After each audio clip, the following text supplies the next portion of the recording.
우리는 서양보다 200년이나 앞선 14세기에 세계 최초 함포 전함을 발명하고 세계 최대의 함대를 가지고 있었습니다. 만약 이분이 없었다면 한산대첩도 명량해전도 없었을지 모릅니다. 거북선도 없었고 판옥선도 없었고 천자총통도 없었을 것입니다. 또한 조선왕조 500년의 역사도 지워졌을지도 모릅니다.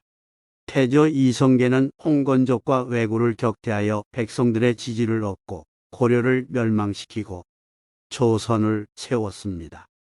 이성계의 황산대첩은 이분이 없었다면 일어나지 않았습니다. 잠시 구독과 좋아요 부탁드립니다. 더 열심히 하겠습니다. 14세기 고려 말 우리 민족은 세계에서 가장 강한 전함을 가지고 있었습니다. 이 전함의 이름은 누전선이고 바닥이 평평한 평조선으로 사방에 대포를 장착하고 대포를 쏘고 그 자리에서 방향을 틀어 다른 편에 대포를 쏘는 해전수를 개발했습니다. 이 배는 조선의 판옥선으로 발전했습니다. 이 전투 방법은 조선이 망할 때까지 사용되었습니다. 이 전함은 중국 배도 일본 배도 상대가 되지 않았습니다. 고려 말 우리는 최무선이 만든 화포와 전함으로 인해 이미 세계 최강의 함대를 가지고 있었습니다. 당시 중국과 일본의 배는 우리 전함에 비하여 작고 튼튼하지 못했습니다. 이 때문에 포를 사용하면 배가 부서지거나 중심을 잃어 침몰하였습니다. 간혹 침몰하지 않는다 해도 반동으로 목표의 명중이 불가능했습니다. 그래서 우리의 누전선처럼 대량의 화포 장착은 꿈도 꾸지 못했습니다. 이런 상황을 보고도 중국과 일본은 임진왜란 때까지도 한두문의 형식적인 포와 초총을 제외하고는 함포를 장착할 수 없었습니다. 서양도 다를 바 없었습니다. 서양에서는 최초로 화포를 사용하여 적선을 격침시킨 해전으로 1571년 베네치아, 로마, 에스파냐 3국이 오스만, 투르크 제국과 싸워 이긴 레판토 해전으로 알고 있습니다. 그러나 이것은 고려의 진포 대첩이 있은 지 191년이 지난 후의 일입니다. 즉 고려는 서양보다 191년이나 앞서 함포를 장착한 전함을 개발하고 실전에서 화포를 사용했습니다. 만약 우리가 왜구나 중국처럼 침략하길 좋아하고 빼앗길 좋아했다면 이미 이때 일본은 정복되었고 중국의 해안지대나 동남아의 지도는 어떻게 변했을지 상상이 되지 않습니다. 그러지 못한 조상들이 조금 아쉬운 것은 사람이라 가지는 감정인 것 같습니다.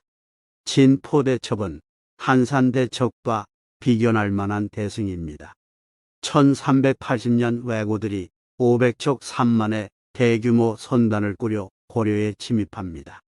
지금의 군산에 상륙했다는 보고가 올라오자 조정에서는 최무선을 부원수로 임명해 화포를 시험케 했습니다.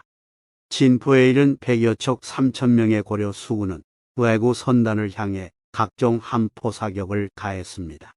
대포가 일제히 불을 뿜고 로켓 불화살이 빗발치던 날짜, 외선은 몽땅 불탔으며 왜구들은 바다에 빠져 죽었습니다. 함선 5대1, 병력 10대1의 열세에도 세계 최초의 함포를 탄 전함으로 위대한 대성을 거두었습니다. 이때 살아남은 왜구 잔당을 이성계가 황산에서 토벌하니 이가 황산대첩이고 이성계가 국민적 영웅으로 부상하였으며 이러한 정치적 토대를 바탕으로 새 왕조를 개창할 수 있었습니다.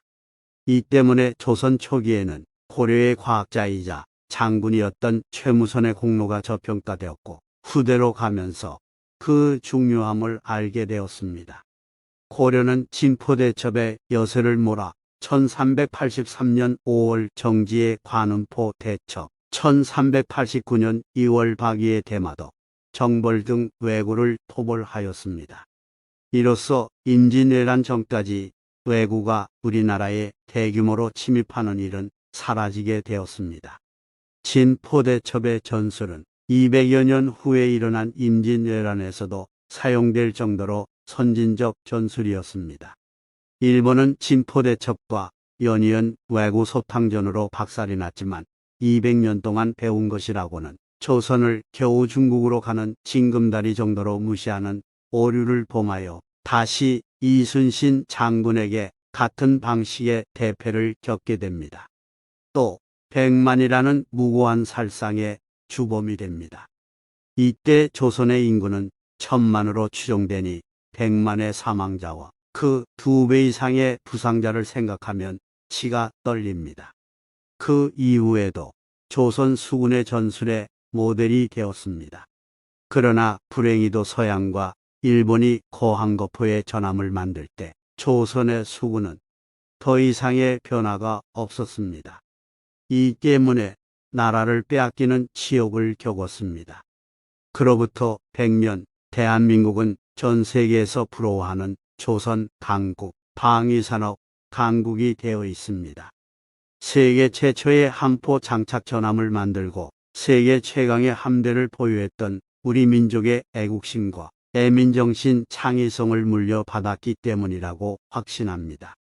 최무선 장군이자 과학자인 그는 구국의 정신으로 화통도감이라는 관청을 세웠고 대장군, 이장군, 화포, 신포, 화통 등의 총포는 물론이고 화전, 천령전, 필령전 등의 발사물과 진려포와 같은 폭탄, 주화 등의 로켓 화기, 신호탄 등 독창적인 무기도 개발하였습니다. 그리고 이를 버틸 수 있는 함선을 만들고 함포전 전술도 만들었습니다. 최무선 장군은 이순신 장군에 비견할 만한 장군이며 장영실과 비견할 만한 과학자입니다. 이순신 장군과 비견한다고 욕하실 분들도 있겠지만 우리에게 세계적인 명장으로 불후의 업적을 가진 이순신 장군 같은 훌륭한 장군이 더 있었다는 것은 우리의 영광이라고 생각합니다. 이러한 분들을 더 발견하고 사료를 정리하여 세계적인 영웅으로 후세에 알려야 합니다.